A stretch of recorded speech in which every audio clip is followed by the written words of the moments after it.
कागल पंचायत समितीच्या निवडणुकीसाठी आज आरक्षण सोडतीची प्रक्रिया पार पडली।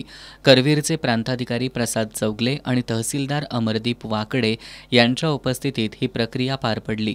यामध्ये साके, बोरवडे, यमगे हे गण खुले झालेत।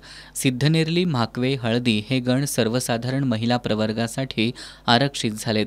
माद्याळ हा गण नागरिकांचा मागास प्रवर्गासाठी, तर नानीबाई, चिखली, कापशी हे गण नागरिकांचा मागास महिला प्रवर्गासाठी आरक्षित झाले।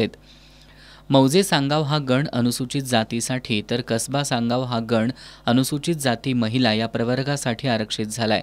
यावेळी नायब तहसीलदार राजेंद्र यादव, सुशांत कांबळे, महसूल सहाय्यक प्रवीण भोसले, प्रशांत गुरव, मृगेंद्र हळबे तसंच कागल तालुक्यातील विविध पक्षांचे प्रमुख कार्यकर्ते आणि नागरिक मोठ्या संख्येने उपस्थित होते। आज आरक्षण सोडत जाहीर झाल्यानं आगामी निवडणुकीसाठी राजकीय हालचालींना गती मिळणार असून सर्वच पक्षांनी आता रणनीती आखायला सुरुवात केली आहे।